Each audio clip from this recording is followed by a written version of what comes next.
Hey everybody, it's Aldo Gandhi, and I just want to let you know really quickly that our swag shop is reopened. DeepDishTees.com is where you go, and that's tees with T-E-E-S. Clever name, guys. They're the new home of our merchandise. You can get t-shirts, you can get caps, you can get coffee mugs, you can get hoodies, you can get all sorts of good stuff, and you'll help out the bar room with the purchase.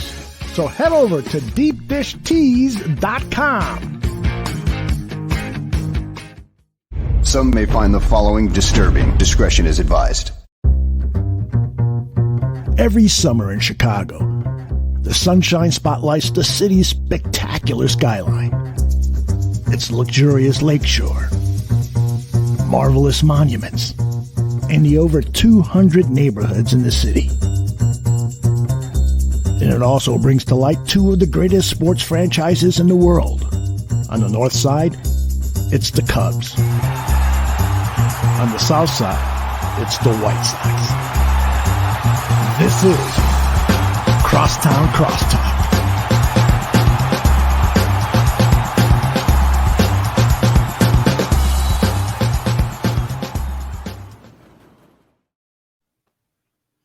Hello and welcome to episode number 24 of Crosstown Crosstalk, presented by the Barroom Network. My name is Vinny. And I'm Joey. And Joseph. On our mind lately has been a TV show we used to watch. I believe it's near and dear to your heart. It's near and dear to mine. What do you think of Breaking Bad? I love it. Absolutely love it. I just restarted it. You watched it twice through. I've only seen it once through. And that was, you saw it twice watching it the second time with me. I'm running through it again, and I forget how intense the first season is. I've heard people say like the first season's slow, and once you get through the first season, like it really picks up. But I'm loving every second of this first season. I think it's because I know, what's coming and the outcome of it. I love everything about that show. Yeah. Who's your favorite character? Walter White. It's very chalk. I know a lot of people like Jesse. Not to get into too many characters. Hank, I really like Hank. But Walter White, just the character development that he goes through, and I love it. Walter White is probably mine too. He kind of reminds me of, for those Star Wars nerds out there, he's kind of like what a real life version of Anakin could be, where he starts off just a nice man, nice kid, whatever you want to call him. And he goes through some experiences in life and things turn him evil. Yeah. Life's challenges turns him into an evil man. He becomes Heisenberg. Anakin becomes Darth. Like I always saw like parallels. He's not even that evil. I wouldn't even say he's that evil. Walter White's not evil. Yeah, he's got good intentions Joe, he admits it at the end. And when he's in the kitchen with Skyler all those years later, and he says, "I liked it." Well, it became fun, but he had good intentions. No, there were good intentions at first, and when he had enough, he could have stopped. He didn't. Many people died because of him. His family was torn apart because of him. Hank died because of him. Well, spoilers. I feel bad. There's no spoilers. The show's 10 years old. It's spoiled. It doesn't matter. People haven't seen that shit. I'd be pissed if I was if this is my first time running through it. You should have turned it off right away then, knowing we were about to talk about it. All right, well, no spoiler free. Breaking Bad's an excellent show. Go ahead and start it. It's so old. The final season, we're going on 10 years from the final season. I mean, that's like being mad about spoiling Star Wars. Like, get out of here with that. There are probably people who haven't gotten around to watching Star Wars and would by choice. Then they were never going to. That's not true. So people who just get into like the MCU right now, you would be just okay with spoiling some of that shit? Not on purpose, but I'm not going out of my way to avoid spoilers of like Iron Man 1. No. Freaking 15 years old. I don't know. Anyway, Walter White, he admits he became bad. He could have stopped. He was evil by the end. Evil man. You don't see that? I don't see him as evil. I see him as he's good at what he does. It's not like he's over here doing meth. Many people died because of him. You just spoiled it for Mike. He doesn't even remember what I said. Oh, that's comedy. He would love it. Oh, I know. For those I that don't tried. know. I have been saying for years, no doubt about it, that he would love it. Part of me even thinks, like in a weird way, like our mom would like it. Oh, I think they would. They watch those shows, those Chicago shows, and some The of that Chicago shit Meds. yeah, some of that Yeah. shit gets intense. So like, I feel like what's not to like about some high school chemistry teacher teaming up with a former student who's a druggie to make meth because he's fucking good at it. Well, because this isn't really a spoiler. It's like the plot of the show. Yeah. Walter White is dying of cancer, and he thinks he's going to die. And so in order to leave his family behind with plenty of funds and, being set up for life, he sees this as his best way to do that. Yeah. And obviously, dude, that line on the screen was perfect. He says, "I am the danger. I am the one who knocks." Get out of here with this non-evil crap. Look at that. That is an evil man. Okay, he's evil he's not like hurting innocent people though. He's evil, like he'll kill another evil guy. He felt remorse when the kid got popped. Remember the kid on the bike? Yeah, he was like, yeah, that fucked him up. Yeah, no doubt. I mean, he's not an evil guy. But by the end, he's pretty bad. I don't know. The show is called Breaking Bad. Like he broke bad. Well, yeah, cooking meth is bad. It doesn't necessarily make you evil. And like, if I were to start cooking up meth right now, like that doesn't make me an evil guy. Yeah. What about Jesse? Thoughts on Jesse? Jesse's fucked up. Jesse's funny though. Yeah. This is my own private domicile, bitch. Yeah. That's everyone's favorite line. So shout out to Breaking Bad and poor Skyler. Everyone hates Skyler, and she's the victim of the television. But rewatch season 1 even before she became the victim. She's annoying. She's a headache. Watch your mouth. Watch your mouth. She's a headache. A headache. Okay. You know what they don't do in Breaking Bad? Talk about baseball. They don't really give a shit about baseball. They don't talk. Well, I mean, it's in Albuquerque, New Mexico. So what's the closest geographical team to Albuquerque, New Mexico? Would it be the Arizona Diamondbacks?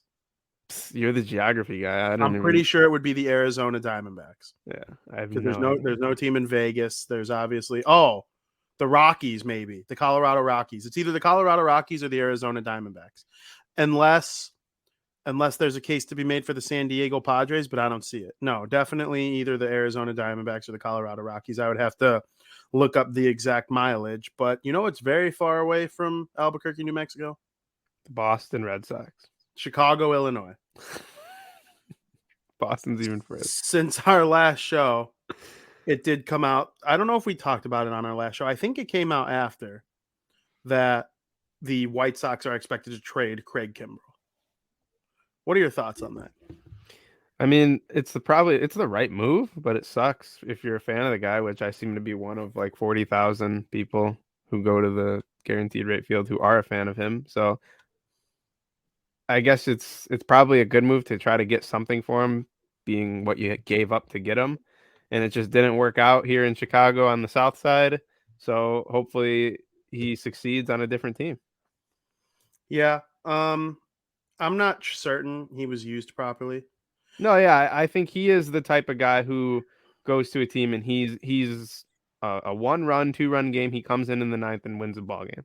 That's the type of guy Craig Kimbrell is, and that's not what he was used for on the White Sox. And I think that made a huge difference in the way he looked. You would be stunned at how many people don't understand that, though, about closers. So many people commenting on the articles, tweeting at me. You go on the mound and you pitch.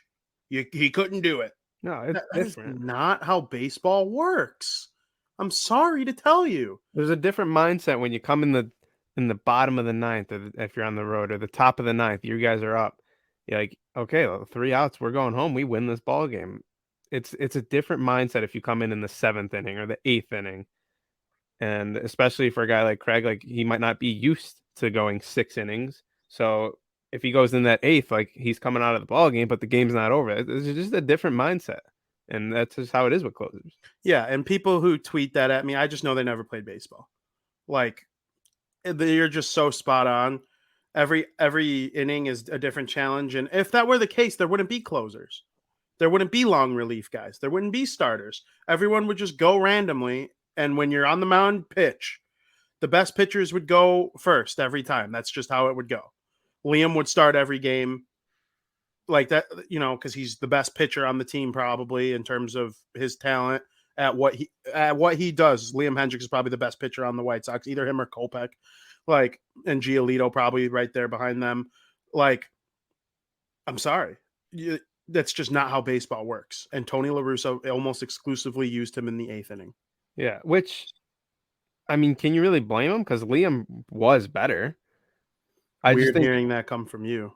Yeah, we argued about that when he was still on the Cubs. Who was better? Yeah, Liam was the better for the Chicago White Sox. Liam was undoubtedly a better closer. If they would have beat the Astros and made it to the CS, let's say that the White Sox make it to the World Series, in this big game, they're still going with Liam. Craig would have he was at the point in the playoffs, he was coming in to just get one out. That's all that really was needed from Craig because he was not good in those, long relief situations. Yeah. So stop trying to tell me, people on Twitter, that it doesn't matter when, because that's just not true. You don't just go on the mound and pitch. You need to be put in situations where you are designed for. If that was the case, the best starter would be closing more in the playoffs. I know we see it a decent amount, where the starters come in the bullpen, but if that was the case, that would just be happening all the time throughout the playoffs. There also probably wouldn't be a rotation. There would be no bullpen.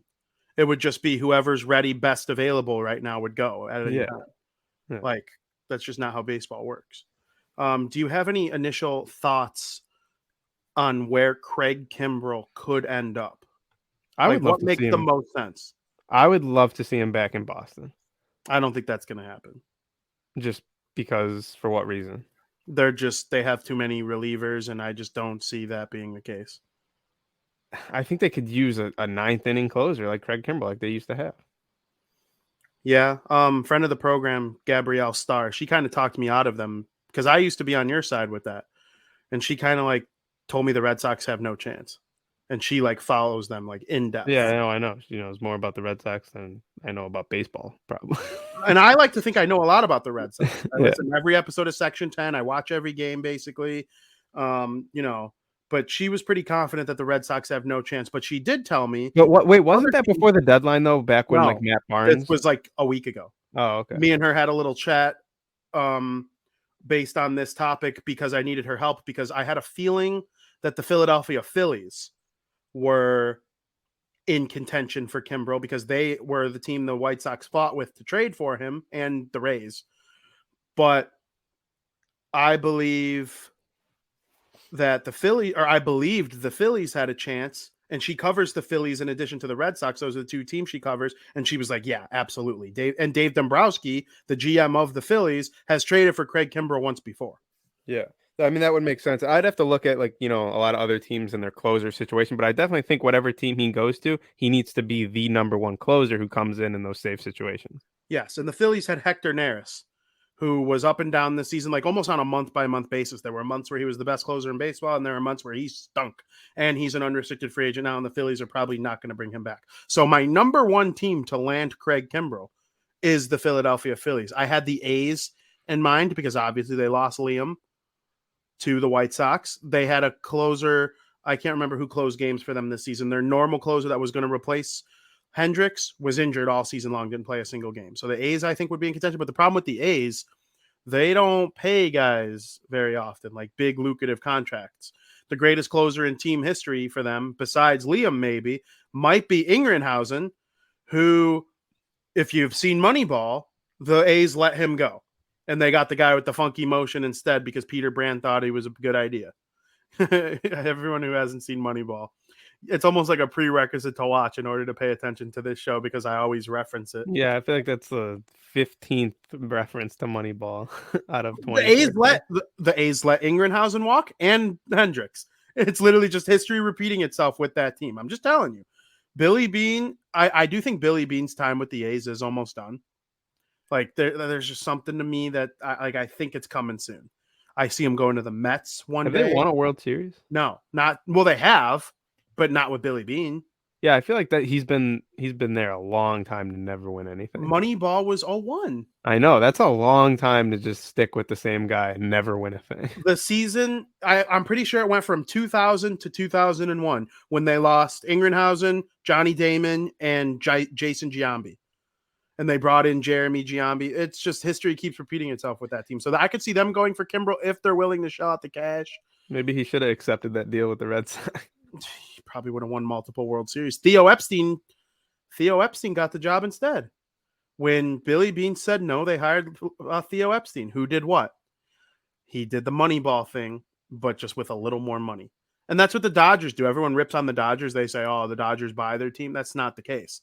The Dodgers do Moneyball with money. Like they're like a rich Moneyball team, if that makes sense. Mm-hmm.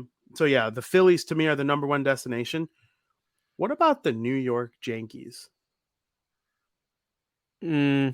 And leave the Yankee hate at the front door for 5 minutes. For Craig? Yes, for 5 minutes. He don't hate the Yankees. If you think he's like so Boston to the core because he won't play for the Yankees, No, he'd play for the Yankees. Do you see it as a fit? If pretend you like the Yankees for 5 seconds. No, I don't think it'd be a fit at all, unless like because they still got Aroldis. Yeah, but I think it would be a very, very similar thing with the White Sox. Okay. Aroldis is the Liam, and then Craig would go in and just kind of like Boone would have no idea what to do. Well, Boone already has no idea what to exactly. 3-year extension. But the shout out Aaron Boone. I didn't even have that written down. I was gonna kind of like get to a bunch of off-season stuff after the World Series. We could talk about Aaron Boone. I was shocked when I saw it, so I just had to mention it. Yeah, no, we could mention those things, but we'll go in depth on Aaron Boone in a couple shows once the World Series is over. Don't you worry, Yankee fans. We got you guys. We got you guys. The Tampa Bay Rays almost traded Glasnow to the Cubs for Kimbrel.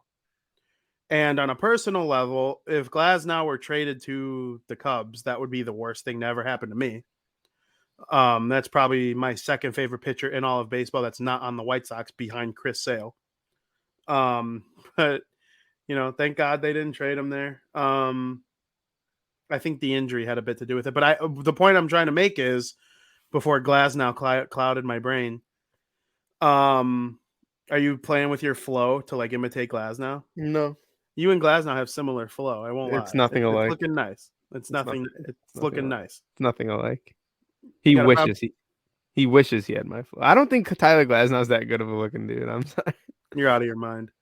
But the point I was trying to make before he clouded my brain was that the Rays were interested in Kimbrel, and they're kind of like the A's too, where they don't like spend all this money all the time. But he'd be a great fit there. I mean, wouldn't he? Mm-hmm. Yeah, I think he can go in and be a solid save guy for that team. Speaking, if Glasnow were to go to the Cubs though, you'd probably hate it. I think that'd be sick. Like I see it. I think it would work. Seeing Tyler, of course it would work. He'd be their ace. Yeah. I mean, this guy's got Cy Young shit. Yeah. He's better than Kyle Hendricks. It's not close. I think it'd be cool to be able to go to Wrigley and watch Tyler Glasnow pitch. That's kind of where I'm getting at with that. Well, from that point of view, of course, if Glasnow was in our backyard, I get what you're saying from that point of view. But like watching him pitch against the White Sox for the Rays was painful because I love that man and I hate rooting against him. Yeah, but you would see it less with the Cubs. I don't know that I would. Against the White Sox? Yeah, I guess the Rays play him more. They play the Rays way more. So like it would suck for 2 series, and the White Sox would still probably destroy them. Glasnow's the kind of pitcher where if he was on a bad team, they win those games though. Like when Chris Sale went 17-6 with the White Sox, the team lost like 89 games, but Chris Sale had 17 wins. Those types of pitchers win. Well, mostly. Yeah, he had a messed up shoulder. What started his whole injury versus the White Sox? We were at the game. It was his elbow. He had Tommy. Yeah, he had like half Tommy. Yeah, and he still was dicing him. Yeah, the White Sox, that was the only game they lost that series. Yeah. Was the game Glasnow started. So the White Sox are right there with the Rays. I don't care what anyone says. But, Glasnow's sick. They could use a Glasnow. They have 4 of them. Glasnow, I'm just thinking, you're not going to tell me Glasnow isn't better than every pitcher on the White Sox. I think he's right there with Giolito. I do. And Lynn and Rodon both had better years than all 3 of them. So, But I kind of understand what you're saying. The White Sox have 4 pitchers that are all have ace ERAs. But you can make an argument for all 4 of them to be the game 1 starter. Yeah. You want a guy who, no matter what, is the number, like if they were to sign over the offseason Max Scherzer. That guy's the number 1 guy. There's no argument. You're an idiot and you don't know baseball if you argue otherwise. You must have slept on what I said the past 6 days, because that's all I was trying to say last week. No, okay, I get that. And we got into like somewhat of a heated argument over it. All I'm trying to say is, for me, I believe Lucas Giolito is that guy. I do. Right, maybe he could be. I don't know, but I don't think he's that guy right now. Okay, but you agree and you're not going to tell me Rodon had under 3 ERAs. Yeah, that's fine. They had great years. They were all Cy Young level years. Yeah. So how can you not call those guys game 1 starters is all I was trying to say. I know, every Sox fan knows, I should say every baseball fan knows, that if Tyler Glasnow were to come to the Chicago White Sox, he would be their number 1 ace, best pitcher on the team. Yes. Okay. Thank you. The only way I could see that not happening is if Giolito like dominates even more, or Michael Kopech.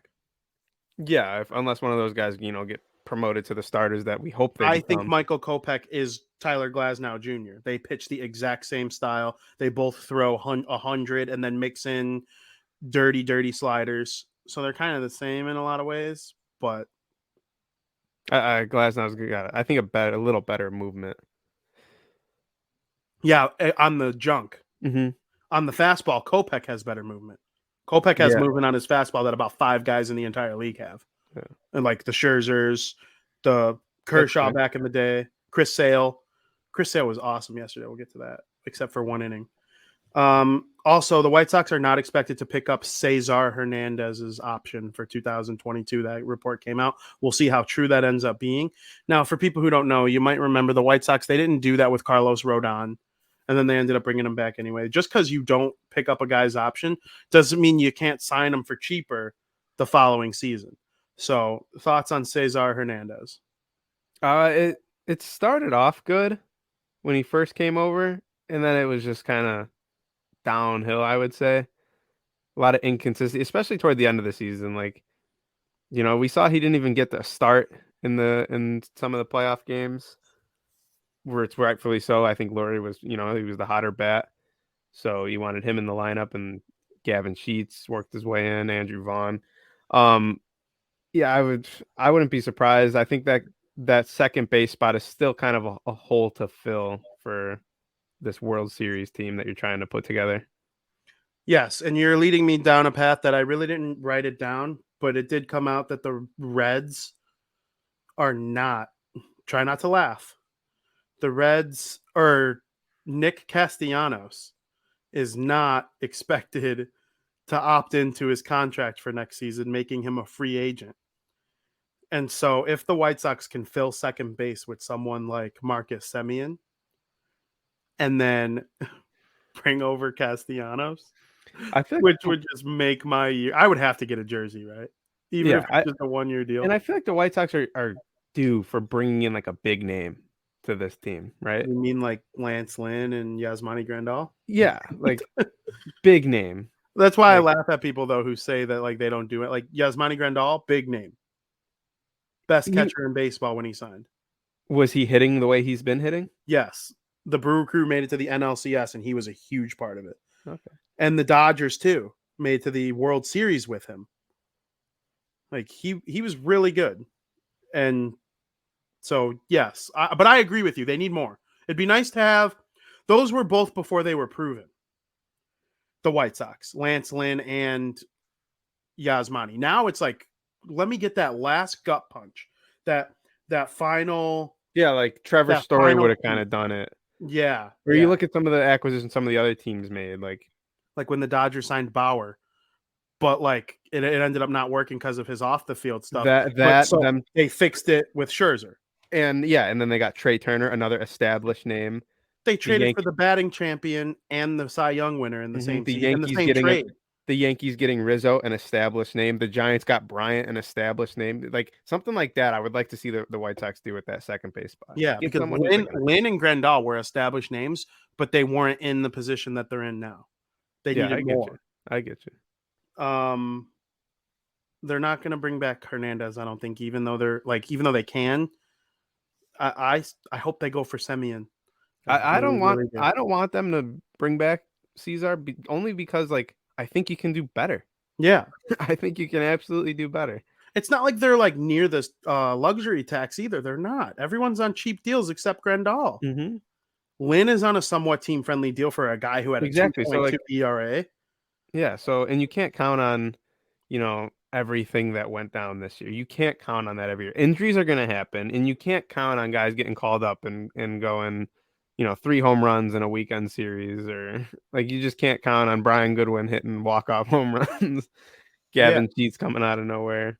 Absolutely. Even though I do think Sheets will play for them all of next season. Yes, but you get what I'm saying. Like a guy, like there's going to be names next season that we didn't see at all this season who come up. Injuries happen. You get called up. You play a weekend series or something. You can't count on those guys to just go off the way that some of the guys did this season. Yeah, like your mean Mercedes isn't going to hit 410 in April next year. Exactly. But yeah, that's where we're at with the White Sox. We hope they over the summer or over the winter look towards second base, right field. Maybe another starting pitcher would be nice. Going for Max Scherzer or Clayton Kershaw would be really nice. Who would you rather out of those two? Oh, Scherzer. Yeah, Kershaw is, in my opinion, Kershaw is like a top 3 pitcher ever. But right now he's in definitely on the down. 2021, Yeah, he's on the downward slope, and I think it's kind of a steep downward slope. Yeah, because Scherzer, they're like the same age, but Scherzer hasn't fallen. I don't look at age; I look at performance. What would your reaction be if Trevor Bauer came back in the league and the White Sox jumped on him? I don't know. I'm a man of many words. I like to talk. I enjoy when people listen to me.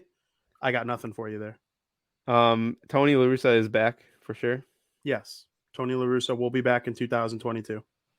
I know there were question marks about that. I think it is believed that his initial deal was 3 years. So we'll see what happens there as Javier Baez gives him the thumbs down. Is Javi staying in New York? No, I don't. I mean, maybe. A lot of stuff. I honestly, predicting the Cubs' old big 3 is the hardest thing of all time. I have no clue. I have no prediction. I got that's another thing. I have nothing. Like the only one I could see is Bryant staying. Like, why wouldn't he? Mm-hmm. And so I have we'll talk about the Cubs for a little bit here. I was going to transition just like that. Like speaking of the Cubs, talk about their big 3. Jock Peterson continues to dominate with Anthony Rizzo's bat in the postseason, playing for the Atlanta Braves. He's hit multiple home runs using that bat. It's a big story. It's a nice story. But I have a little bit of an issue with some of these Cub people, not just Cub fans, Cub people, like the media, even guys like Joe Buck, who I really like. Joe Buck's awesome. I do like Joe Buck. He gets a lot of hate, but he gets hate from Cubs fans. I played the White Sox winning the World Series and the Cubs winning the World Series next to each other. He screamed significantly more for the Cubs than the White Sox. He does not hate your team. Yes, I do think he likes the Cardinals more than everybody else and the Cowboys and the Packers, but that's a story for another day. But people forget just because Rizzo, Bryant, and Schwarber like dominated this postseason, like they all played really well with their new teams. Do we not remember that Bryant and Rizzo combined to go 9 for 90 in their last 99 plate appearances for the Cubs, or last 99 at bats for the Cubs over the last couple seasons in the postseason? They were awful. Bryant and Rizzo kind of got themselves traded. Let's be honest. They weren't good in the playoffs, them included. They deserve blame too. And just because they're on new teams now and thriving, that's a reason to blame. What were the Cubs doing wrong? What were the hitting coaches? What were the philosophies? Where did they go wrong in terms of that? But Bryant and Rizzo were awful in the postseason last year against the Marlins, and the year before they didn't make it in 2018, the wild card game against the Rockies. Like, come on now. It's both ways. It really works both ways. Now, as cool as it is, do you have anything on Jock using Rizzo's bat? I actually think it's a real cool story. There's It is really a not. really cool story. I don't think there's anything negative to take out of it. I think it's just an awesome story from two former teammates, clearly good friends. Because Rizzo laughed about it. Yeah. Um, No, the negative thing is like saying the Cubs could have had this guy, and this guy. oh no, When they were there, it they is. stunk. It is so common in sports. Every single sport, a guy is not doing it. Just it's not working out. Happens with coaches, players, everything. Goalies, quarterbacks, any position, it's just not working out. All of a sudden you go to a new team and you find it. You're back. It's very common in sports. So if these Yeah. guys all would have stuck with the Cubs, they probably wouldn't be doing what they're doing. I think that's what hurts the most, though, is that they did do it with the Cubs at one point. Like they won the World Series in 2016. It's hard to maintain that. Yeah, sure is. But otherwise you get so used to something like sometimes that change of scenery, that change of, presence in the locker room, that changes the way people play. How do you pronounce that town in Massachusetts? Waltham? I think Waltham? yeah. I don't even know. I've never heard of it before. Kyle Schwarber. Kyle from Waltham? He's not actually from there. No, It's my favorite joke running on the internet right now, though. They're selling T-shirts. He's embracing it. He's wearing the shirt now. Kyle from Waltham. I love this man now. It's so fun to root for him. And he's been doing big things, batting either leadoff or second for the Red Sox throughout the postseason. Obviously the games they've won, he's a big part of. A lot of Cub fans, loved him. I was getting some texts saying like, I hope you're enjoying Schwarber, and I am. A lot of people loved him. I don't know, toward the end maybe not, but I think he's a great baseball player. He was great. He had a great year with the Nationals. So Do you think he's better than Jock Peterson? I think he's a better batter, yeah. He's way better in every way. I And don't they know. chose Jock over him. I don't know. I don't necessarily like Schwarber. I guess I'd have to see more of a sample size. I don't necessarily like him at first base. Oh, I have it written down. He stinks at first base. He's Yeah, bad. so and that's kind of like what. Last night was awful. He made how many years at first? Yeah, and that's such a key position. Like if you fucking up at first base, especially like every time a first baseman does something and I see it, I call it out, and I like when a first baseman makes a good play that no one gives him credit for because no one understands how difficult it is to make some of those plays. They always give the infielder credit. Yeah, of course it's awesome that Moncada took 3 strides to his right, made a backhand scoop, and launched it over to first. But that launch over to first that needs to get picked out of the dirt by Jose Abreu while maintaining your foot on the bag is equally as hard. In an outstretched position. Like not a lot of guys can do that. So first base is very important. I think I don't like Schwarber at first base, but I guess the situation with the Red Sox right now, you want his bat in the lineup. So yeah, and he, even though yesterday was a tough game, he's probably better at first base than JD Martinez. Well, JD Martinez, yeah, and he's got to be the designated hitter, especially with his bum ankle. Yep. We'll get into the ALCS in a little bit. For most of the year, Bobby Dahlbeck played first base. Yeah. So, got anything left on the Cubs? There's not much to talk about with the Cubs or the White Sox right now. We'll get into them plenty with their offseason shenanigans, but I kind of want to dive into the playoffs if you're ready. Yeah, it is going to be a long off season. I just drove past the United Center yesterday and made me think like I'm sure we'll be spending a lot of time there, Hawks and Bulls games, but I'm going to miss going to Guaranteed Rate in Wrigley. I'm going to miss it too. I've already been like itching. Yeah. Like I go to at least one a week.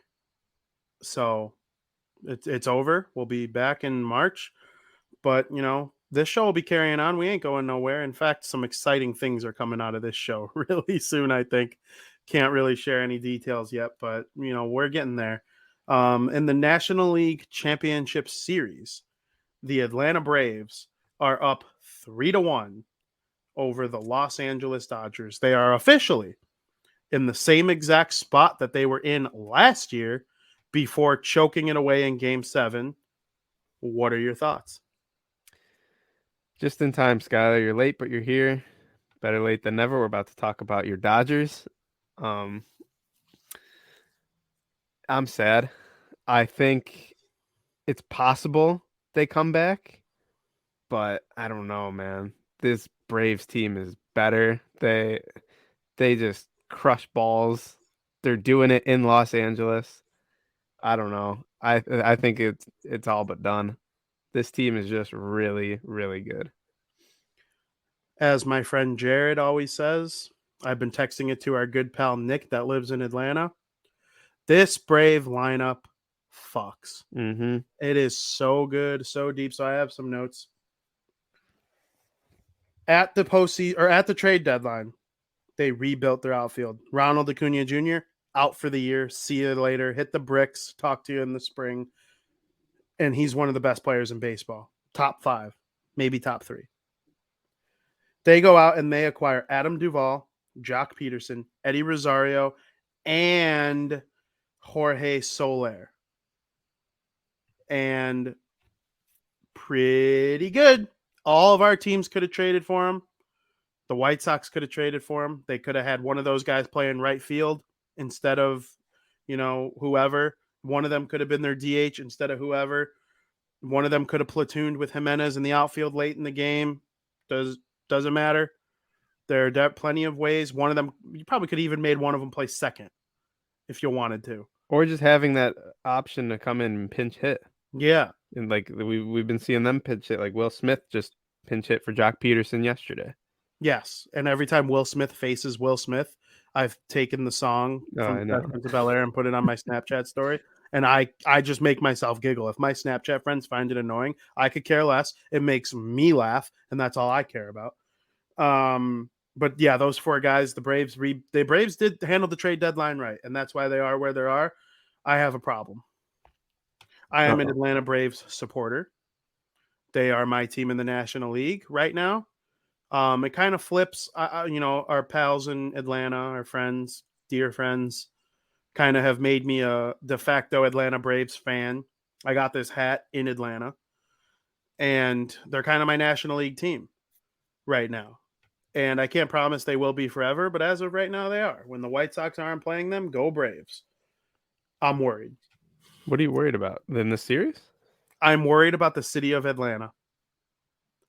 Whenever a team in that town has something nice, they let it go away. The Atlanta Hawks should have won the NBA championship last year, and they didn't. They let the Phoenix Suns beat them and then eventually lose to the Milwaukee Bucks. The freaking Atlanta Falcons had a 28-3 lead going into the 4th quarter against our guy, Tom Brady. That game solidified him as the GOAT for me. I always thought I thought he was the GOAT for many years, but like you became a non-football knowing dummy when you argued it from that point on. And they blew that lead. Last year, NLCS, 3-1 series lead for the Braves. Dodgers won 3 straight. I'm worried. I'm not sitting comfortably with the Braves having a 3-1 lead over this Dodgers team, who's probably going to run out Urias. Urias started yesterday. Urias did start yesterday. Are they going to go Scherzer then? It's to be determined right now. You got Max Fried on the mound for Atlanta. They're looking to close. Now that is definitely like a warm fuzzy feeling. Yeah, they're looking to close it out. I'm interested to see who's available to go from the pen in terms of like Atlanta starters. Probably everyone but Urias. Exactly. No, from the for the Braves. Atlanta point of view, yeah.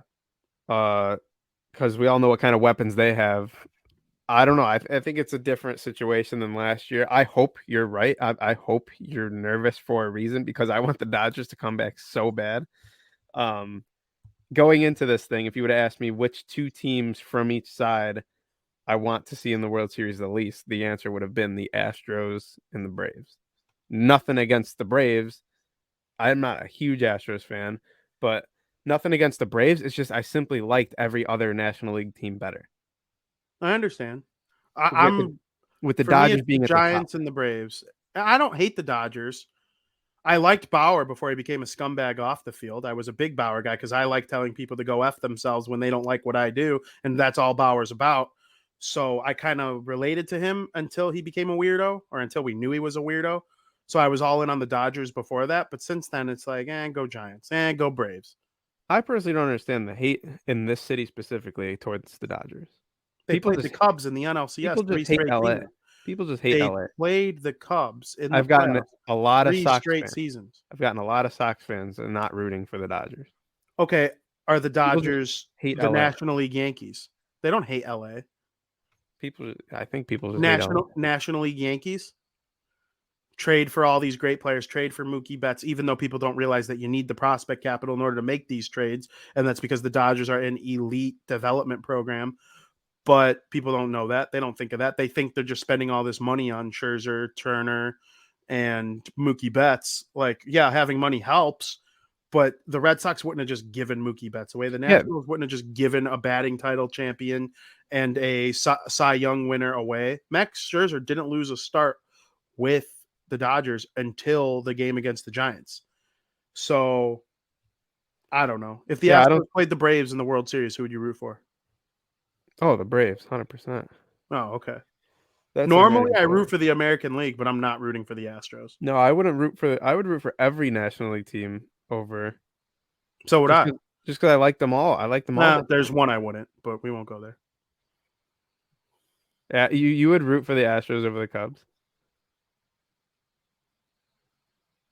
Maybe. That would be imagine that predicament. Like especially if the Astros had just gotten, in order to get to the World Series, they just beat the White Sox, and then they just beat the Red Sox, and now they're playing the Cubs. I don't know. I think I'd root for the Cubs. Well, it's like the Yankees. Who are they rooting for in this series? The Red Sox. They're all rooting for the Astros. At least the bums that I see on Twitter. Exactly. That's kind of where I'm at. Like you ignore the cheating scandal when they're playing your rival. Yeah, but Yankees, don't even argue with me that Yankees Red Sox rivalry isn't bigger than Sox Cubs. It is. Of course it is. It's the biggest rivalry in sports. So that's a little different. There's no store, there's no gas, or there's no drugstore in Wrigleyville called White Sox Suck. Yeah, so that's there's no drugstore. There's no drugstore in Bridgeport that's called Cubs Suck. No, it's not that. Like there's stores and I think there's a store on Yawkey Way called Yankees Suck. Like so that's a little different. That's a bad example. I know, but it's my example. It's the life I live. I don't know. I hope the Braves make it to the World Series, and if it's not the Red Sox, if the Red Sox play the Braves, that's a predicament. Because as you see, I'm repping both in light of this show's theme today. I'm just very happy to see that a team was able to rebuild their outfield without a guy like Acuna, who is just so imagine good. If they had him on top of all this? Yes, I can. I can imagine a lot. And I think like they probably would have had a higher seed. They probably would have won more games in the regular season. They got off to a very bad start. And I showed you my text messages. You said, I told you my text messages that proved that I was saying the Braves are going to come back because they were, even though they were in third place and 4 games under 500, they were the only team in the NL East at that point with a positive run differential. And I believed that they were just a product of bad luck. And so they were. And the rest of the season, it proved to be true. And they won the division, and now they're a win away from the World Series. Yeah, I know. And you kind of feel bad for Acuna. Like we talked about last week how hard it is to win the World Series. And he doesn't get to be a part of this run that they're on. So if they do go on to win the World Series, it kind of sucks like he was not a part of it. Yeah, no doubt about it. I feel for him. What's wrong with the Dodgers, though? Like, as good as the Braves are, like they can't hit. It seems like, and it's been like this all the whole playoffs. They either put up 10 runs or close to it, or nothing. Kind of like the Red Sox. Yeah, and the Braves are like, or the Dodgers are kind of like the Astros, though. That's kind of why I'm like nervous, because the Astros broke out of it and they haven't turned back. If the Dodgers break out of it, I don't think they're going to turn back. That's why I will not be content on the Braves until they close out this series. Yeah, but I would like to see when the last time the Braves lost 3 straight. Probably pre-Acuna injury. It's Maybe. probably No, yeah, I mean, everyone gets swept every now and then. yeah, but I don't know. Losing 3 straight when you're as good as the Braves have been. I get that the Dodgers are great. Beating a team like the Braves 3 straight games that's a steep challenge. I think the Red Sox can do it. I think they can win 2 in Houston.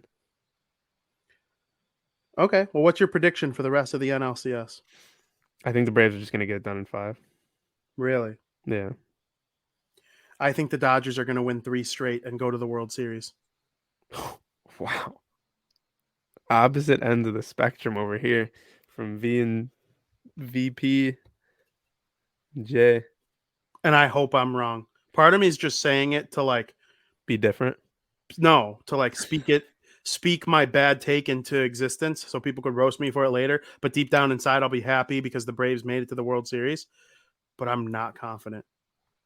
I just think they're going to throw everything that they have tonight to win this game. And if they don't, They don't want rude. They don't want to give LA that chance. They don't want to instill hope in the Dodgers because yes, that's a very talented lineup as well. I don't know. They're going to do whatever they can to win today. Yeah, I hope you're right, and I hope I really want to know who's starting for the Dodgers. That's I have no idea. It might be like one of those bullpen games where they start Felger or whatever his name is, and he goes for like an inning or two. mm-hmm. But yeah, I guess we'll see. The ALCS. I know we went into the series with mixed feelings. I was worried because obviously we're rooting for the Red Sox. The Red Sox are probably the second favorite team on this podcast, and the third most talked about team behind the Cubs and the White Sox. Real quick, is Justin Turner out? I'm pretty sure he's done. Is it like done? Yeah, it's saying that there's an early indication that he has a grade 2 hamstring strain. Yeah, I mean that's not good. Yeah, for the Dodgers. Yeah. Hopefully he's okay. I'm not, regardless of what team I'm cheering on, I don't want anyone to be hurt. And I know you're a big Turner guy, Mr. Gritty himself. Are we worried about the 3-2 Astros series lead over the Boston Red Sox? If there's one team I know can make this comeback, it's the Boston Red Sox. Care to elaborate? They got heart. They got Just trust me, bro. Just trust me, bro. You just gotta trust the system. Kike is one of the hottest hitters in probably the entire postseason. Would you agree? Except for the last 2 days. Well, yeah, no one has. That's the problem. But how many games in a row do they just go invisible in the bats? Seems like usually after a couple, they kind of answer back and put up a big spot. And they can hit this Astros team. They can do it in Houston. We saw it in game 2. So I'm not exactly out on the Red Sox. That whole game 5 or game 4 in Boston, like they could have won that game. That was a bad call. I don't know if we have horrible. I don't know if we have a clip of it. Eovaldi tagged that corner. I was so pissed. I would say he more than tagged it. I think he had the whole plate. He had the whole plate in terms of left and right, and the height was there. You saw the overhead view. It's over home plate. He tagged it. It was tied 2-2 at that point. Yep, the inning would have been over. Inning would have been over. Got what, 6? They ended up going it. That fucked Carlos Rodon too. I think they ended up ending that inning losing 7-2. Yes. So yeah. Horrible. And that umpire had the worst game in Major League history in terms of percent missed calls. His report card was terrible. Yeah, he had one of the worst report cards in the history of postseason baseball. What a joke. Robot umps. What an absolute joke. Yeah, horrible. Absolutely horrible. And you know that Heim Bloom got a call from Major League Baseball the next morning. Yeah, Mr. Heim, we're sorry about so-and-so's bad call. We know it affected the game. You know, they do shit like that. I'm pretty sure they do it in football too. But Houston's offense did wake up the last 2 games. That lineup that lineup fucks too. Well, yeah. I mean, it just does not stop coming at you. What we you think? saw- You think you get through it because Correa bats sixth. You think once you're past him, you're set. Like, oh, I got past the 6-hitter. Like normally that's where teams start to drop. Nope. This Kyle Tucker, I don't know who the hell he thinks he is, but Yeah, he's freaking awesome. Kyle Tucker batting late in the lineup along with Yuli Gurriel. Gurriel's really good. I'm pretty sure he won the batting title too. Yeah, I mean, we knew what kind of lineup they had going into the series. We saw it firsthand. Michael Brantley's batting second. White Sox could have went for him. That's annoying. One thing I will comment, Xander Bogaerts and Rafael Devers have been awesome. Mm-hmm. Absolutely insane. And both of them, I think, entered the playoffs not even at 100%. No, not at all. And And the Red Sox are really not playing 100% healthy, which no team is. I get that. It's the playoffs. We just played 162 grueling games. But the Red Sox I think you can kind of see it when their bats go invisible a little more than a lot of other teams. It seems like Kike and Schwartz are the only like healthy guys who aren't showing any signs of. But I mean, JD's obviously hitting the ball well. His ankles doesn't seem to be affecting him too much. Well, I was going to bring him up next. Jumbo Dong, JD Martinez, Julio. He's a good hitter. Yeah. This dude could flat out mash baseballs. Yeah, I agree. But the inconsistency from the team in the past 2 games is just... It cost him. It's deflating. What are your thoughts on one Christopher Allen sale? I don't know if you saw his post-game interview. He left his nuts on the field. He left his nuts on the mound. You can't blame a guy for leaving his nuts on the mound. And I believe every second of that, man. He's giving it his all. He's trying his best. Sometimes you just got to look at the opposition and be like, these guys are fucking good. And I'm not at my best. I had a full season trying to recover from Tommy John. Exactly. He looked dominant in 4 out of the 5 innings he pitched. Yeah, I mean, maybe the rest of the way for Chris Sale coming out of the bullpen, because I've loved what I've seen from Eovaldi to start games, Erod to start games. Yep. One thing I don't understand: why doesn't Houck start? They always use him like the Sox use Michael Kopech, but longer. Like he's always like that second starter in a game. He never like fully starts a game, and I just can't pinpoint why. And obviously Alex Cora knows his team better than I do, even though I know Alex Cora's team pretty well. I like every time Houck comes in, it's like when they were down 5-0 after Sale gave up the grand slam to, I want to say, who on the Rays was it that hit a grand slam off? I don't remember. And Houck came in, shoved, the Red Sox came back and won. Why not give Houck a start? Because I don't know. My guess is because let's say things go south for him, now you don't have your Houck to put in. Yeah. Okay, that's fair.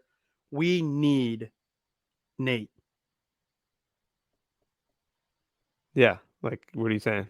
Nathan Eovaldi. I know. What do you mean we need him? We need him to step up big because he's probably going to start game 6, right? Yeah, he is. It's him versus Garcia.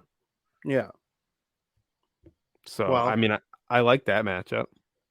Well, of course you like that matchup, but that doesn't always mean much. Like, Nate should have been out of that one game. He made that pitch, but he only threw the 1 inning, so they're obviously going to start him a couple days later. They need him to be like playoff Nate. And I think he's been that every game he started, no? For the most part. Yeah. Did they lose game 1 with him on the mound? Or no, game 1 against the Rays. Right? Or Chris Sale. That was Chris Sale started that game because that was the game Houck came in and yeah. Well, you hear some beeping? Shut up. I don't know. I heard it through your mic and my mic as well. That's funny. My window's open too, so I'll yell at them. Hey, we're trying to talk baseball in here. Yeah, go yell at them. Get out of here. We're trying to tell them about Nasty Nate. Nasty Nate, he needs to go out there and shove. And so, what's your prediction? Let's just get to the nitty gritty here. We're running out of nice things to say about Nasty Nate. We talked about Devers and Bogarts and Jumbo Dong and the Astros offense. I want your initial thoughts on what you think is going to happen, and then I want to talk a little bit about the Astros lineup. In the past 2 games, the Red Sox are losing 18-3. The Red Sox bounce back. I'm expecting 8 runs on the board tomorrow. They're pushing Game 7. Game 7, the guys need to show up. Chris Sale is going to come in out of the bullpen probably.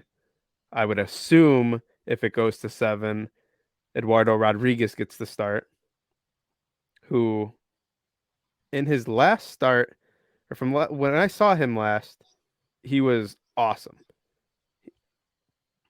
I'm not necessarily as worried about it being in Houston because they can put up runs. They put up, 12 in Game 2? Mm-hmm.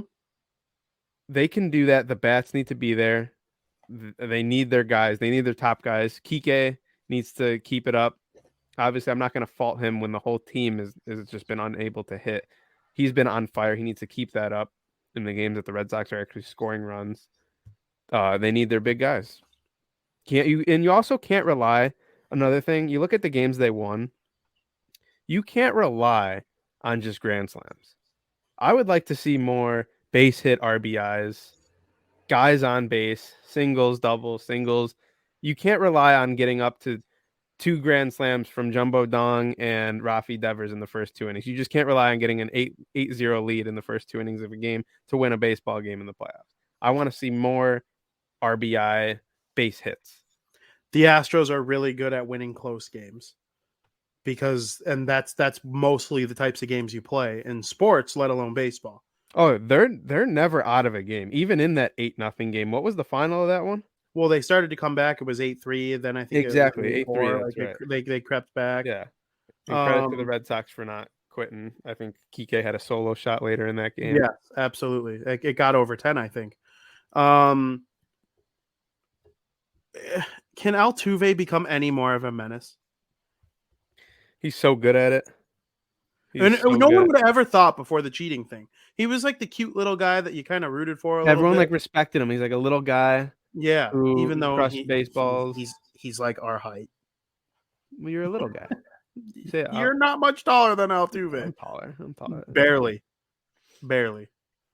I'm taller than Altuve. Barely. He could hit a baseball farther, but maybe. I don't know. I bet you I'm a better first baseman than Altuve. Well, he's made some errors this series too. I really didn't expect to see that. Dude was a vacuum against the White Sox, of course. Every play that was borderline he made, and now against the Red Sox, every play that's borderline he misses. Mm-hmm. But that's how baseball works. And like you said, he's so good at being the villain, and he'll hit a home run when the louder the boos, the more power he has. He's like, he gets charged up like a phone battery. I know, and I said after Game 3, Game 3, the first game at Guaranteed Rate, I said that he didn't handle the boos well because he was terrible in that game. He went like 0 for 4. He had 1 walk, I think, and he had like 3 strikeouts. He sucked in that game, and every time he came up to bat, the boos were there, and cheater chants, and it looked like it rattled him. He threw his helmet after 1 strikeout, and then, of course, the next game, he didn't let it get to him, and he was awesome. Yep, I couldn't agree more. And then when you go from Altuve to Brantley to Bregman, and then you start running Gurriel, Correa, Tucker, like it's just a lineup that one after another after another. There's no breaks whatsoever for a pitcher, and they deserve credit. I think they're going to win tonight or tomorrow and go to the World Series. No, I think the Red Sox are winning the next 2 in Houston, going to the World Series. All right, so we disagree on both. We have exact opposite picks. But we each want me to be, or I want me to be wrong on both. Yeah. Well, no, yeah. You want me to be right on one, wrong on another. But but at the end of the day, think about it like this. If I'm right on my one, then it doesn't. The Red Sox? Yeah, then it doesn't change anything. Like if the Dodgers and Red Sox both win, I'm literally just rooting for the Dodgers to lose at the end of the day. Yeah. So I'd rather, if the Red Sox make it to the World Series, I'd kind of rather them beat a team that I'm not rooting for. Absolutely. Who do you think? That's one way to Who look do at you it. think the Astros are rooting for in the NL?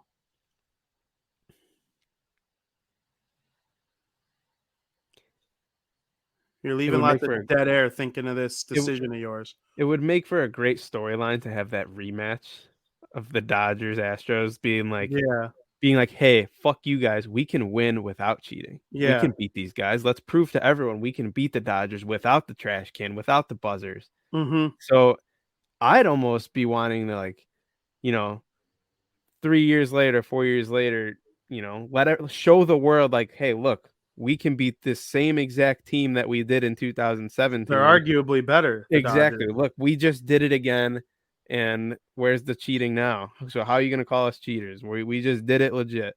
So I don't know if I'm an Astros fan and I'm going to the World Series, I'd almost want to beat the Dodgers again. Yes, I see what you're saying. I believe the Astros are going to win the World Series. As of right now, they are the team that I think has the best chance. And I hate saying that. I don't like it. But it'd be really fun to have the Red Sox at least force Game 7.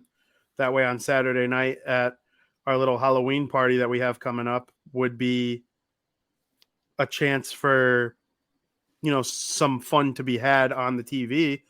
But I mean, I don't know. I'm worried that the better teams on paper are going to prevail in both series, even including the Dodgers, who are in a big hole, but I've seen them do it before. And I'm not sure they're going to go down quietly. Yeah, I love that point, but the Braves are good. I hope I'm wrong. I'm wearing my Braves hat. I'm wearing my I hope Braves you're wrong pom-poms too. all playoffs. I've been tweeting about the Braves. I've been enjoying their games. I love texting our friend Nick that this Braves lineup fucks, because it does. I've said that so many times, and guess what? As long as they're alive, I'm not going to stop saying it. But the World Series will have started by our next show. So I feel the need to bring up some of these points. We'll make a full, because only one game will be in the books by the next show. Or no, there will be two. I forgot it's Thursday, not Wednesday. So you can go ahead and make a World Series pick right on now. Wednesday. No, it Or starts it's on Tuesday. Tuesday, no matter what. Yeah. So go ahead, make a World Series pick now, even though it's kind of hard. Reserve the right to change based on the fact that we don't know who's going to be in the World Series yet. But yeah, I mean, it's obviously hard to make a World Series prediction when the team that you think can do it. pretend it's Astros Braves then, since that's the most likely World Series matchup. Right now, to me, I mean, it sucks because I want to just say the Red Sox. I want to say the Red Sox are going to win the World Series. I think the World Series champions is going to be those Atlanta Braves. Okay. I like the pick. I think it's going to be the Astros. They're angry. They're good. I think it'll maybe do you think it'll make people give the White Sox a little more credit? The only team they struggled with this season was the Astros, and that just happened to be the team they matched up with in the first round. I know there's no transitive power. What's the term I'm looking for in sports? Like, Notre Dame beat Clemson beat Alabama, so therefore Notre Dame's better than Alabama. No, that's not how it works. But I mean, I don't know. You could look at it both ways. The White Sox could have beat the Astros, and we could just be talking about something completely different. Our moods can be completely different right now. we'd probably be getting ready to pack for Atlanta. That fucking game 2. It's so sad. If the White Sox just win that game 2, and then back at home, it would just be different. If they would have won game 3 like they did, game 4 would have been different, having a 2-1 series lead. It all came down to that game 2 that they should have won. What about the rain? The rain fucked them too. Jose Urquidy sucked against the Red Sox, and that's what the White Sox were about to face until the rain forced Lance McCullers Jr. back into things. Yeah, who clearly they just struggled against. So that and definitely he's out for the World Series now, they're saying. That definitely played a huge role in it, because also the next day the energy just wasn't the same, even from the start. Yeah, it was pretty loud at first, but it didn't stay throughout like it did in game. Yeah, and it was a 3. gloomy day. Yeah, Little shit like that affects it. I don't know. I agree. So I hope I'm wrong. Also the Sox in day 7. Go the Sox day in later, 7. I think the day later was able to kill the momentum from Game 3 a little bit. Yes, We absolutely. had to wait a whole day. Like we were so amped up, ready to go on that We were on that halfway Monday. there when we found Yeah. out. So like, and we still had the adrenaline from the night before. We literally got home Sunday night, went to bed, woke up, headed to the guaranteed rate, and boom, canceled. Yep, What a momentum killer. you are correct. You don't think the White Sox woke up that day pumped, ready to play this game after what they just went through last night, and Yeah, now they had to go about their whole day completely different. They they probably had to come down from that high. exactly I get what played you're a saying. huge difference in the series. It sucks. This is the depressing episode of Crosstown Crosstalk. So hopefully everyone's tuning into the World Series. Before we wrap things up, I know we're a little earlier than usual just because we're in the middle of the AL and NLCS and the World Series is coming up. We don't know what the matchup is going to be. I'm excited to talk about the World Series next week, though. Even though we'll be a couple games in, it'll be fun to break that down. I've enjoyed breaking down both CSs so far. It's a big football weekend in this house. Yeah, I was just gonna look. I don't even know what the Thursday night football game is. I know on Sunday, our Chicago Bears take on our guy, Tom Brady. What are your initial thoughts as the Bears opened at 12-point underdogs and now they're 13.5? That's like Alabama playing some shitty school type of line. Yeah, I don't think the Bears stand a chance. Not a chance at all. I think 13.5. Is that what you said? That's a lot for an NFL I think the game. Bucs are going to cover. The Bucs have not been great at covering this year. They haven't played the Bears, who can't score at home. They didn't even cover against. So what are they going to score on Only the road team now? they covered against was Miami. Who's way better than the Bears. Yeah, but they also put up like 45 points. I think they're going to. They're not going to put up 45 points, especially if Robert Quinn stays on the COVID-19 list. They are not putting up 50 burger coming. They're from the not Buccaneers. putting 45 points on the Bears. 50 burger coming from the Bucs. The Bucs will win. They'll win they might cover actually. 20. I'm thinking like 28-13. I got. Is that covering? I got 51. 51. They're not putting to up 17. 51 to 17. Especially if I don't even know for sure if Antonio Brown is playing.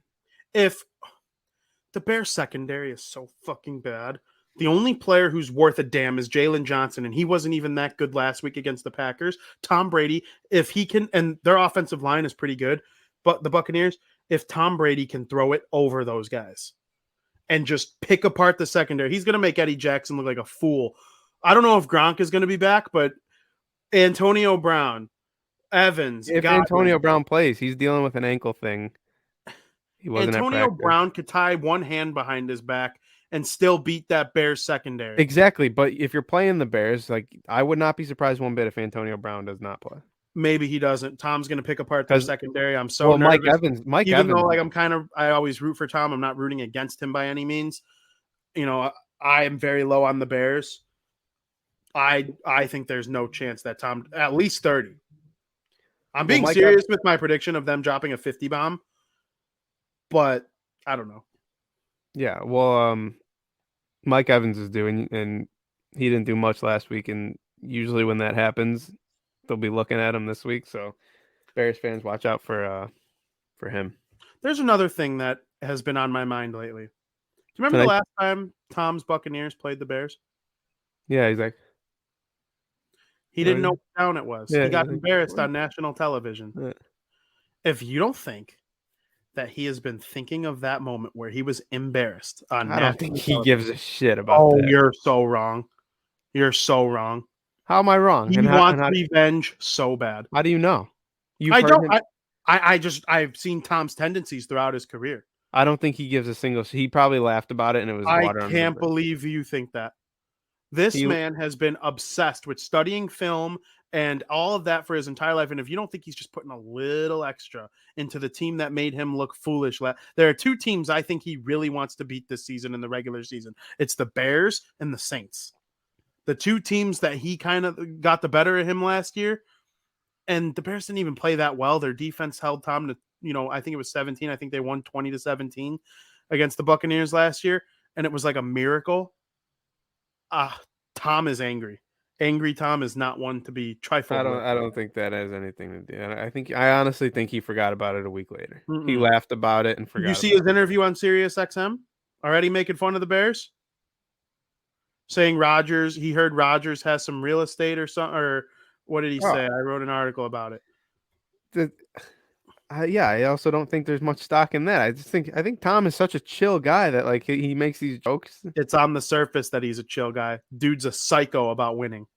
Okay, about winning, I don't think he's even thinking about last year's game where he didn't know what down it was. I couldn't disagree with you more. I'd love to hear the opinions from people on that, but also I'll call Tom. I got his number. I'll call Tom. I'll call Giselle. Giselle, he's pissed about the Bears. I'd rather speak to Tom. I'd rather talk to both. I'd rather spend 1 hour with Tom than a whole day with Giselle. Okay. You're so brave. Are there any other football games that you're looking at as something you want to like take a look at? Well, I said today's game, we always talk about the Thursday football game. It's Broncos-Browns. So the Browns should, in my opinion, get back on the winning schneid. No Baker Mayfield, no Nick Chubb, and no Kareem Hunt. I think they could still beat the Broncos. I hope. I thought it was funny. My Chargers, I'm a big fan of Justin Herbert, as you know. I've been riding the Chargers a lot. They kind of fucked me last week. They're on a bye this week, and I have Herbert in fantasy. And I said all year long, like, okay, I just need my backup, who is Mac Jones, to do good the 1 week that Herbert's on his bye. And the Patriots are in New England versus the New York Jets. If there's a game for Mac Jones to pop off, it's this week. Mac Jones versus Zach Wilson for the first time ever. Yeah. Huh? So I this whole season I've been, watching Mac closely and what he's been doing, his points and all that, and it hasn't been that great. So I was actually thinking about, getting a different quarterback for Herbert's bye week, but I'm sticking with Jones. He's been on my team. I'm gonna ride Mac Jones for my backup week and see how it works. I'm 5-1 in our league, so I like Mac Jones. I like him a lot.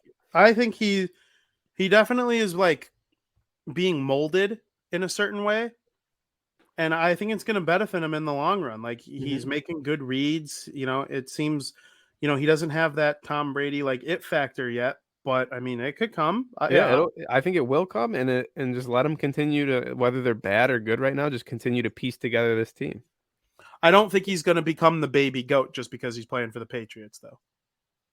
No, a million things would need to happen for that. But another game I want to mention is my team, my other team. I got a lot of football teams. Football is my sport where I got a lot of teams. So if you don't like it, fantasy impacts Joey's fanhood more than any. False.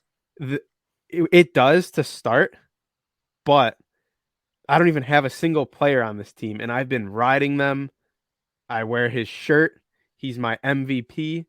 He's the only undefeated team left, and that's Kyler Murray is about to be 7-0 this week. Who are they playing? The Texans. You know it's true. No, yeah, of course. Which, if you're playing against Kyler Murray in fantasy, good luck. I see King Pookie's comment about the Mike North show. They're off this week. They'll be back next week. So I hope you enjoy us a little bit. Yeah. We're not quite Mike North, but we're getting there. Yeah. So yeah, those are the games I'm looking for. Uncle Mike, by the way, we want you to come on, Uncle Mike. You owe me my money. The Bulls. They got off to a good start.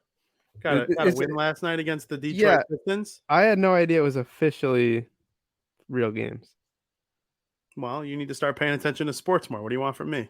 Well, when did it start? Was yesterday opening day? It was for the Bulls on Tuesday or on Wednesday night. There was like that doubleheader on national TV, like kind of like how hockey does. Yeah, and see Tuesday they opened the Bucks opened their season. They raised the banner and got their rings against the Brooklyn Nets.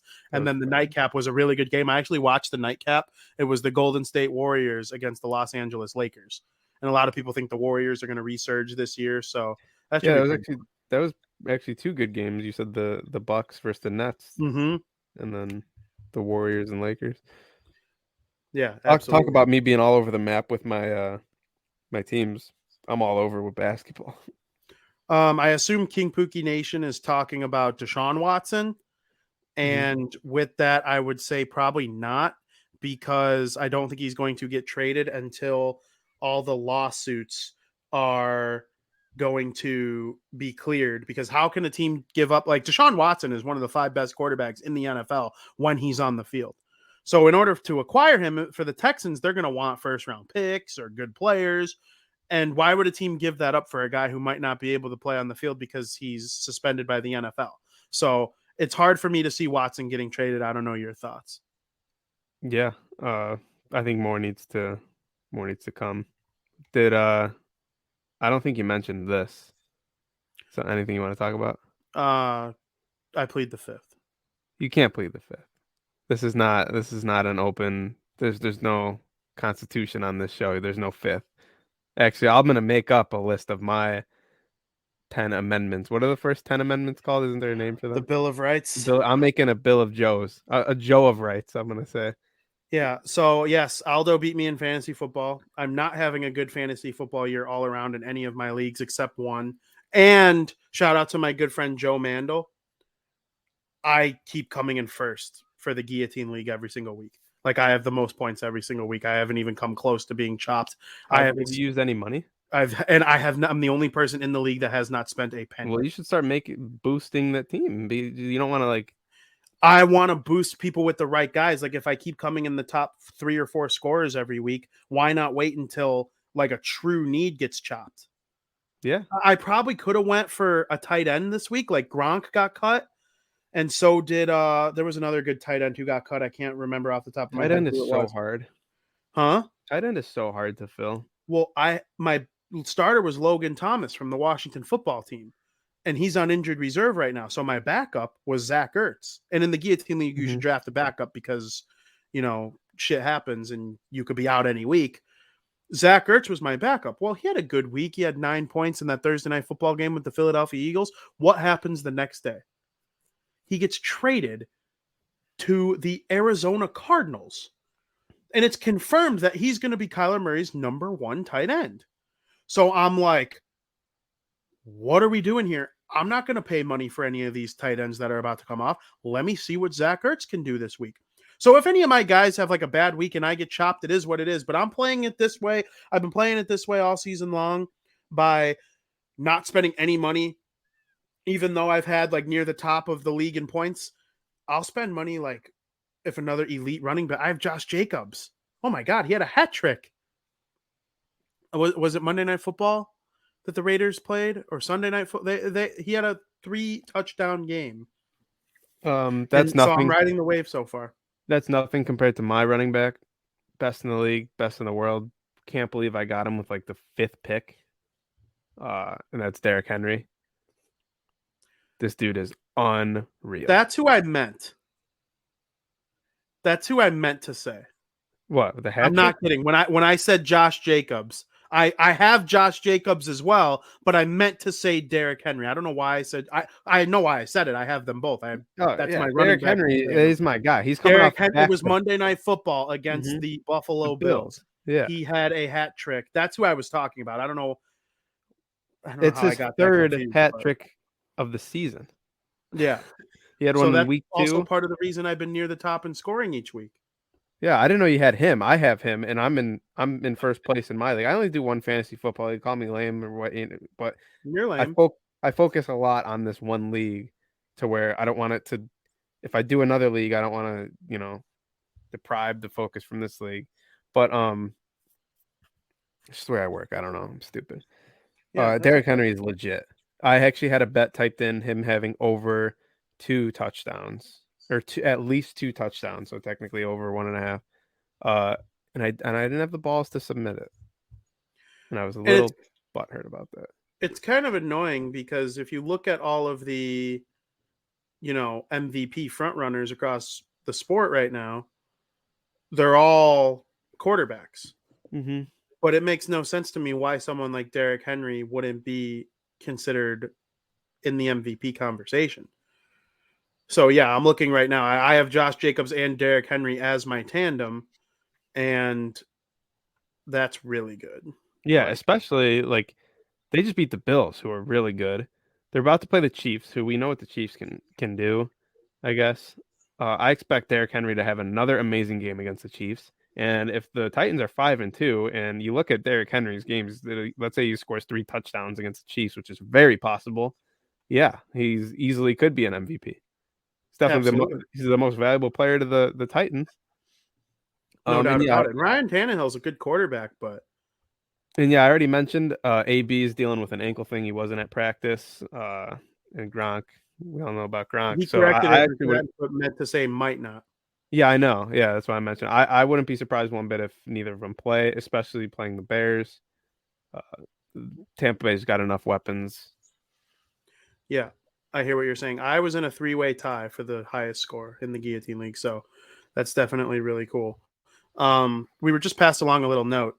Today in 1975, Boston Red Sox catcher Carlton Fisk, who White Sox fans know very well, waves his historic walk-off home run fair in the 12th inning of the World Series Game 6 at Fenway Park. My body English for Carlton Fisk. Watch it. How many steps does he take? 1. He waits to see it. Get over. Get over. He knew it. There it is. I tell you, one of the more dramatic home runs in World Series history. Yeah, that's one of the more famous clips in the history of baseball in Fenway Park. And you walk around Guaranteed Rate Field to this day, and you see Carlton Fisk jerseys all over the place. His number's retired at the place. Do you know anything about Carlton Fisk? I don't. It's obviously like way before my time. I just know about, him being one of the great players to play for our teams in the prime of their career. Yeah, whenever Yasmani Grandal did something awesome this year, they showed like the list of catchers in White Sox history to do something similar, and it's like AJ Pierzynski and Carlton Fisk. Mm-hmm. And yeah, James McCann was an all-star a couple years ago. It's like first White Sox all-star since AJ Pierzynski and Carlton Fisk. Like, it's a very short, narrow list for White Sox in terms of catchers. They haven't been as strong at the position other than Pierzynski and Fisk historically. We're hoping Grandal kind of inserts himself into that conversation. But, I mean, he was a free agent. Like, he wasn't, like those guys.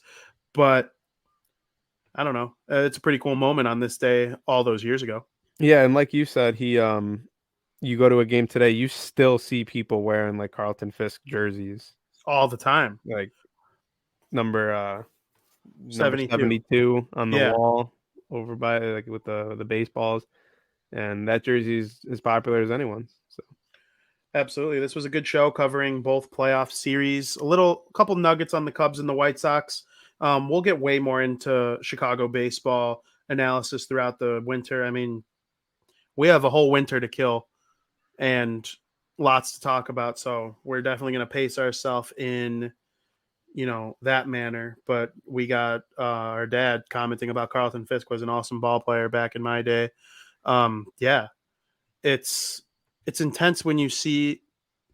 There was a period of time from like 2013 to 2018-ish where when you went to Guaranteed Rate Field, the only jerseys you'd see on people's back were old schools. Paul Konerko, Frank Thomas, Carlton Fisk. Like, he's in that conversation. Yeah. Now, as the team, the rebuild like kind of worked, they're in first place. You got the Roberts and the Moncadas and the Abreus and the Andersons and Jimenez. Those jerseys are the most popular now. But for a long time, Carlton Fisk was like top 3 most worn jersey at the stadium. I would love to get Aldo and Mr. Parisi in a room together to have some beers. Maybe some great tasting, less filling. Talk a little music, maybe some television. I know those guys got some things in common. Definitely. King Pookie's going. He's got a fun couple days. Oh, Pookie, man. That game against the 49ers, that should be really fun. And Bulls versus Jazz. Talk about a 90s matchup right there. Bulls versus Jazz. That should be really fun. I'm pretty sure it's in the works that I will be at the game next Thursday against the New York Knicks. You're going to a Shooty Hoops game? I think I'm going to a Shooty Hoops game. they are honoring Joakim Noah. Next And Thursday. yeah, the New York Knicks are in town, so Tibbs will be there when they're honoring Noah. Derrick Rose will be there when they're honoring Noah. It'll be really cool, probably for like, my high school basketball scene. When I was in high school, I just those Rose Bulls teams were legit, and Noah was a huge part of it. Me and you probably don't even know this. We were at like a historic game in Yeah, I Joakim know. Noah's He had a triple double. first career triple double against the Atlanta Hawks. I didn't know what a triple double was. That was like my first basketball game ever. Yeah, I mean this was like 2012. I remember our tickets. There were We a have couple some cool. tickets. We have some cool ticket stubs. There's because we went to Yeah. a couple games that season. We have some ticket stubs from that season that just say home game 2, home game 3, because the NBA was in a lockout. So you didn't know who the opponent was. You just knew there would be a game. Yeah, that's one thing I miss about having like the phones with the tickets now. Yeah. Like getting those tickets, those old Blackhawks tickets that we have that have like a player on some of them. Yep. Some of them have like a shiny patch. Yeah, or like or something. the Wrigley Field old tickets. Like having a collection of those tickets is something like I always cared to keep those. A lot of people don't care. Like they'll just toss them after the game. I have a whole envelope. I'm looking at it right now. Exactly. And like for us, like us being like sports nerds like that, that stuff was cool to collect, and now it's just gone. It's just not something we can collect anymore because you go to the game, you got your QR code, you scan it, and then you're in. Absolutely. We got some people in the chat talking about their male pattern baldness. That's another thing Aldo and Mr. Parisi have in common is losing their hair. Yeah. And me and Joey show no signs of that yet, but I know for as many jokes as I've cracked over the years, I know it'll hit me eventually. But Oh yeah. yeah, I'm going bald. you actually are. Yeah. But So yeah, keep the hat on. Can't tell when you got a hat on. yep. Plenty of things to be excited about going forward. Make sure you tune in next week on Wednesday, where Vinny, Joey, and Frankie will be breaking down all the things in the NHL with Bar Down Blackhawk Talk. Got some things in the mix for that. Some exciting times coming ahead. Make sure you're watching the NLCS and ALCS. They're getting down to the wire here. Make sure you're following at Joey Parisi on Twitter and at Vinny Parisi on Twitter, because we are tweeting throughout the games. Joey's tweeting in all caps whenever the Dodgers do something good, which hasn't been a lot lately. I haven't been able to tweet in all caps for a while because my teams just suck. The Bruins got absolutely shit pumped yesterday by the Flyers. Yeah, The what Red the Sox. hell was that? Yeah. I don't even want to talk about it. I had a parlay on the 3 Boston teams and they all lost. So screw you. Yeah. Imagine taking the opposite. I always think about that when I do a big parlay. If I would have taken every team that I had, and especially if they were plus, I'd be a rich man. And about how many times all teams of my parlay lost? I should just always start putting an opposite bet in that pays more. You should just stop betting.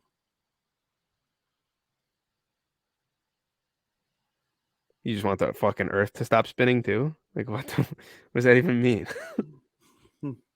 It's appealing from time to time to think of it that way. Also, if you like hockey, you could tune in tonight. I'll be doing a New Jersey Devils pregame host on the Let's Go Devils podcast pregame show. So make sure you tune in for that. The links will be all over Twitter. And I'm here covering the Blackhawks and the Devils on Twitter. Joey's got the Bruins all covered. You really just suggested that I sit down and watch a Broncos-Browns game without betting on it? What? Who does that? Shut up already. Really quick before we go, what's your favorite gas station snack? Sunflower seeds. Wow. My favorite thing to buy at a gas station is a Red Bull. That just screams gas station to me. It's tasty. It's delicious. I'd also go fountain soda and Slurpee 2 and 3. Nothing to eat? You're fucking starving. I'd rather those things. If you're eliminating all drinks, then sour gummy worms come into consideration. Taquitos are probably number one. Never road trip with this guy. Taquitos are probably number one, though. Would 7-Eleven taquitos or buffalo chicken rollers be the best menu item at Panera Bread? No. I agree with you. They were saying that on the draft. They were doing that, and they were like, oh, these would be the best item at Panera. That's just not true. Panera Bread is delicious. Yeah. I haven't had a bread bowl. I worked there for 8 years, for the public that doesn't know that, before I quit to start this life as a sportscaster, journalist, whatever hell you want to call me. So I know the ins and outs of Panera Bread, and I ate lots of it in my life. And yeah, don't you dare diss Panera like that, a-holes. No closing thoughts on Panera? Panera's really good. Broccoli cheddar bread bowl, I go to town on it. I have a system. I haven't had it in like actually a long time, probably over a year. Let's do it soon. No one eats a broccoli cheddar bread bowl like I do. They're more efficient. Just whatever other word you can describe it. I get a good ratio of bread to soup in every bite. I eat the entire bowl.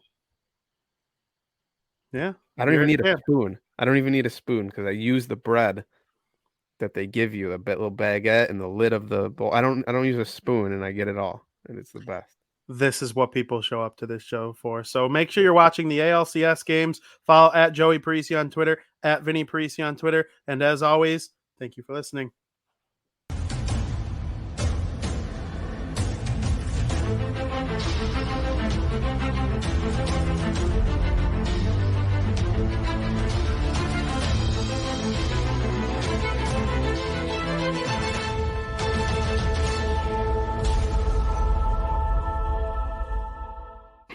I am not in danger, Skyler. I am the danger. A guy opens his door and gets shot, and you think that of me? No. I am the one who knocks